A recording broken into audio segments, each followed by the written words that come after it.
Hello everyone, this is Al Fadi and I want to welcome you back to a continuation of this fascinating series about Mecca. And really, we are continuing our search for any evidence that convincingly will corroborate the standard Islamic narrative when it comes to Mecca. Its location, its geography, and its topography, its vegetation, its archaeology, and the list can go on and on and on. What do I mean by that? The Quran paints a imagery and descriptions of Mecca that reality does not actually confirm. By the way, I grew up not that far from Mecca. I've been to Mecca many times, so I can tell you this.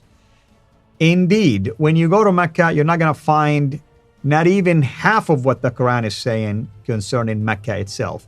This is why someone like Dan Gibson, for instance, we are so thankful for his research. When he came up with the Quranic geography, everybody was basically trying to attack him for daring to point the obvious, that if you really want to find where the geography of the Quran fits, it's Petra or at least north, rather than to point down south to Mecca. And that's what we're doing, myself here and Dr. Jay Smith, who is with us here in studios. And we're so thankful for his research and his team's research, and thankful also to have this honor and the opportunity to be able to present it to you, to at least our subscribers, our viewers, because we want this knowledge to be expanded beyond just Dr. Smith's channel. That's why we encourage you, take this from his channel, from my channel, and spread this wealth of knowledge everywhere. We encourage you actually to go ahead and share these kind of videos within your own network. These are powerful, basically video series that are intended for one reason: to show that the standard Islamic narrative have lots of holes in it. And the hope is that our Muslim friends will come home to Jesus. That's what we want at the end of the day. Dr. J, thank you so much as always. What do you have for us today? Well, we've been talking about the fact that there was no water there. Right. That's damaging in and of itself. When there's no water, there is no food, no man or woman, no towns, no cities, no civilization, no history. That's in and of itself bad enough. But back a number of years ago in the last century, it seems like a long years ago when I say it that way, but remember Dr. Patricia Corona, who's one of our heroines, and she was the one that wrote the book Meccan Trade and the Rise of Islam, and she talked about the trade route that was introduced, the whole theory of the trade route, called the trade route theory by Montgomery Watt back in the last century, and she started confronting it for a reason. Now let's put up the slide, and I want to show you what Mecca looks like from that topographical slide that I showed you in the last segment. Here's that topographical, one of them. And this one is startling because we're going to show you where that trade route goes along the topography. So this is the isolation of Mecca on that topography. And what Patricia Corona was saying absolutely has now been borne out, but she didn't have the maps that we have today. Back in the 1980s, they didn't have these kind of maps, so she didn't have that at her fingertips. So let's take a look at this map here, and let's put Aden. There's Aden down there at the south. So here you see Aden down here. That's in Yemen. Yeah. That's in Yemen, and that's where the trade would come across from India, came across the Arabian Sea, and came down to here, and we'd taken off goods here, according to the trade route theory. This is not according to Drone.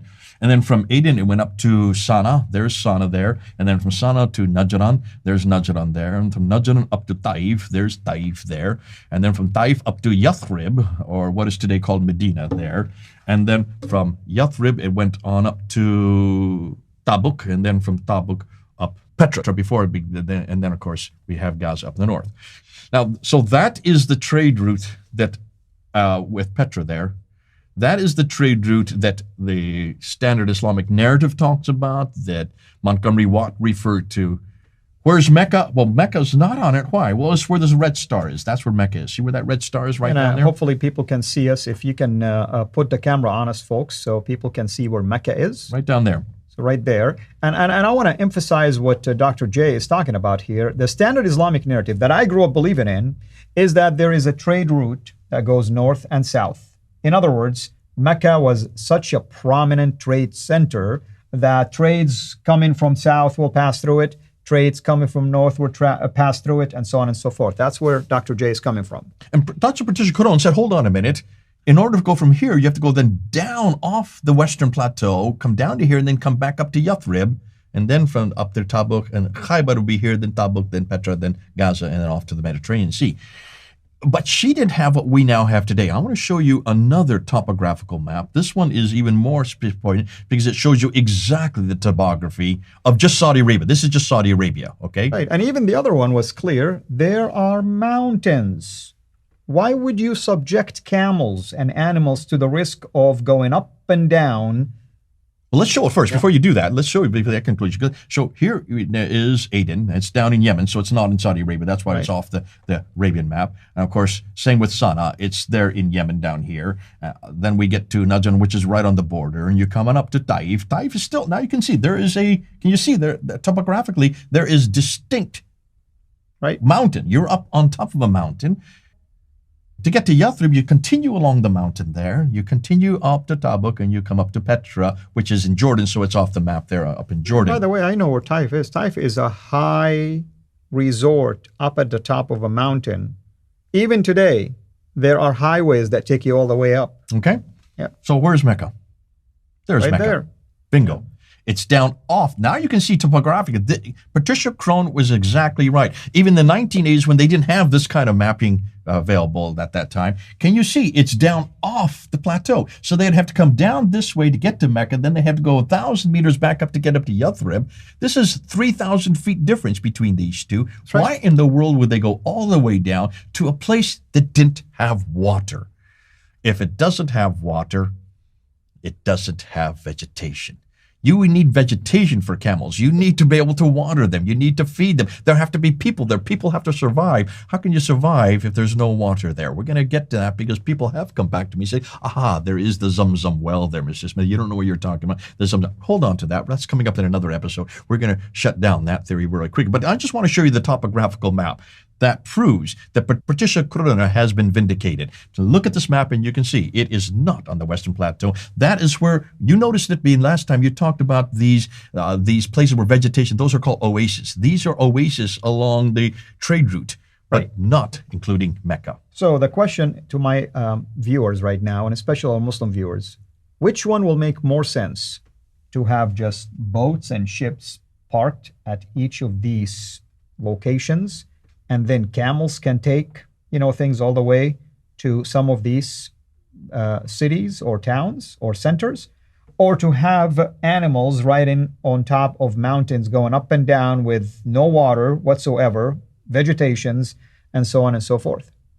I think it doesn't take a brain surgeon to figure this out. Well, we actually shut this one down as well. Remember, we talked about this earlier, because if you want to go up the Red Sea, which is up here, over along here, the Red Sea, notice all the trade that went on the Red Sea was on the western coast. Exactly. They're in what is today Eritrea and Sudan and Egypt. They're all on the western coast. We talked about those 5 cities, and the reason why those 5 cities were used, because they all had water. Where there's water, there's vegetation. Where there's vegetation, there are people. Where there are people, there are towns. Where there are towns, there are cities. Where there's cities, there's civilization, there is history. History is all up on the western coast, nothing on the eastern coast. One reason why? Because there is no water. There's only one port that we knew about that from the 7th century that existed, and it's right down here. It's called Yanbu, and Yanbu is the port that actually nourishes Yathrib. Yathrib needed Yanbu. And in Arabic, I mean, just if you were to tell me as an Arab speaker, without knowing that it's a city, you would say, what do you think the word Yanbu could mean? I will say it could mean that something is gushing out. Something. Maybe there is water that is coming out. Without knowing what are you talking about.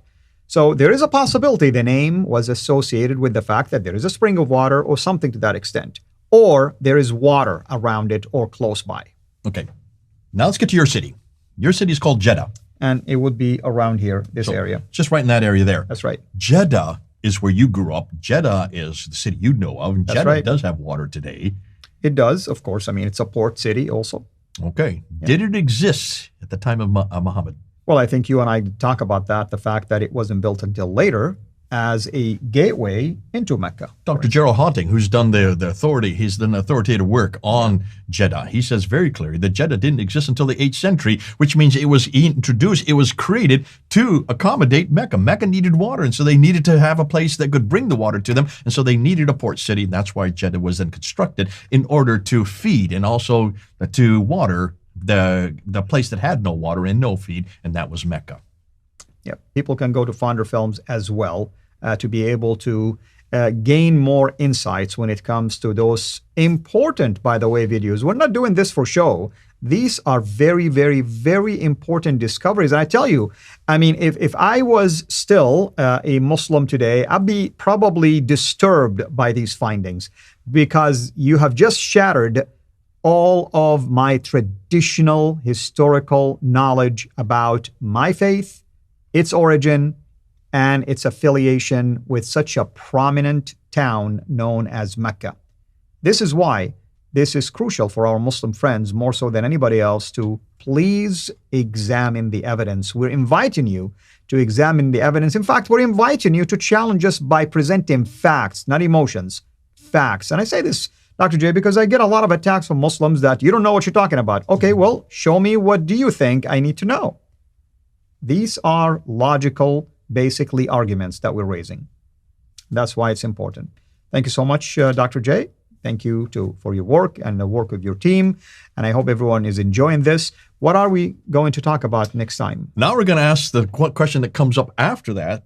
If it has no water, if it's totally isolated, then does it have a history? If you say it doesn't have a history, how can we prove that? What I'm going to do next, I'm going to be asking all the different civilizations around there, all the different kingdoms. I'm going to ask to see whether they know about this place, Mecca. Let's question that. Let's query that and see if anybody has heard of this place. Let's look and see where these kingdoms are. Let's look where these civilizations are and ask that question.